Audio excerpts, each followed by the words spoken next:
Tyler Herro and the Miami Heat have been on to something. You see, they're still on that quest to go 81-1, and if you look at the games, you can tell that they are fully dedicated to winning, wanting to get in their groove, and Tyler Herro has been on a roll. Tonight, the Miami Heat faced the Charlotte Hornets and end up winning 114-99, and their big three actually played out of their minds. Let's start it off with Jimmy Butler. He had 32 points, 10 rebounds, 5 assists, and shot 12 of 19 from the field. Now, we've talked about this for most of the season. He's not settling for three-pointers. He's taking and getting those mid-range shots, going in for the easy lays, and it's something that you love to see if you're a Miami Heat star. Moving on to Bam Adebayo, he had 26 points, 19 boards, and shot 10 of 16 from the field, and he had 2 steals and a block. Bam and Jimmy were the main reasons why they out-rebounded the Charlotte Hornets 60-37. Moving on to the next guy, the most important piece to this roster so far, and that's Tyler Herro. Now, you know I had to save Tyler for last just because I want to talk about a few things that he's worked on. Well, one, Tyler Herro, he had 26 points, 5 rebounds, and 6 assists. He shot 9 of 13 from the field and 4 of 6 from downtown. He had 3 turnovers, but I'm not worried about that. I'm knowing that he had a plus 20 in the plus and minus box, and that's more than anybody else in this entire game.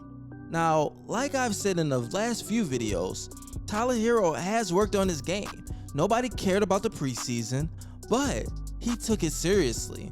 That's why he's warmed up coming from off the bench. Now, I really believe if he keeps it going, he will be a shoe-in for 6th Man of the Year. What I liked about today's game was he shot the ball efficiently. So far, he was only shooting 42% from the field and 31% from downtown.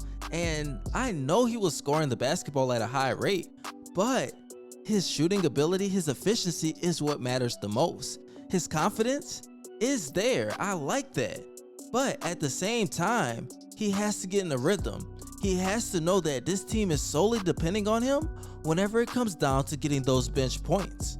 For the next 3 games, they play the Memphis Grizzlies, the Dallas Mavericks, and the Boston Celtics. And I'm confident that they can go undefeated in this 3-game stretch.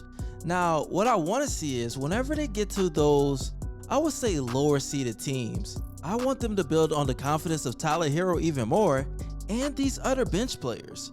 Just off the fact that they need to get ready. They need to be in a rhythm by that time that playoff comes around. And I know it's early to be talking about the playoffs, but you have to look at it from my perspective.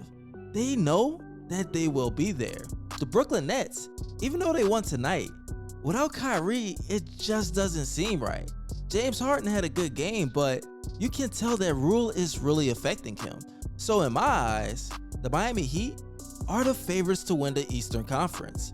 Now, I know there's a lot of talk about John Wall joining the Miami Heat, but is there some truth to that? Maybe most likely he will come, but without him, I still believe in this team. There might be a little bit of issues with him running the point because Tyler Herro has been killing it so far. He's a ball dominant point guard and he brings a certain skill set. I know that he can be a contributing factor on any contending team. And you know how I feel about the Heat Nation. They can make any player better. They can revive any player in the league. So it's best that the Miami Heat do everything they can possible to get him on our roster. Now, before I head out, you guys, I do have a special guest, Courtside Dame. He's going to be telling us what he's thought about the game. Also, make sure you subscribe to his page. I'll be leaving a link in the description, but first, Dame, what do you have to say about the game? Well, I think you covered everything we need to know. I'm going to give you guys 3 reasons why the Miami Heat could win a championship this year.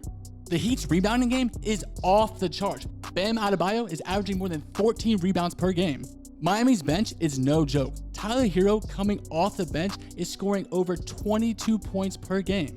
And the Heat's main attraction, Jimmy Butler, is improving his 3-point percentage. He's even shooting 33% this year, which is nothing to shrug at, but it can always get better. If this team can consistently improve this year, I have no doubt in my mind that they can contend for a championship. And for real, I'm always down to talk Miami Heat on ScottyIce's page. His fans go crazy for some Miami Heat content. As always, Dame, and before I head out, you guys, I do have 2 questions. But first, make sure you follow me on both of my Instagram pages.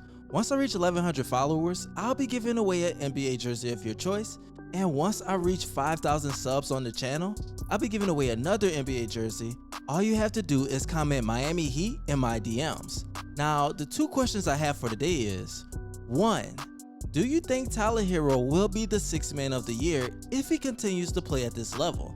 And 2, who do you think will be the key factor for this Miami Heat team to make it to the NBA Finals? I think it's Tyler Herro because he can give you those bench points that they desperately need. But I would understand if somebody says Bam Adebayo or Jimmy Butler. They're defensive anchors. They're guys that can motivate their team, get them all in it together. So, hey, you tell me what you think. I appreciate all you guys loving your support. And as always, this your boy ScottyIce, aka Baby Bron. And you already know, I'm out.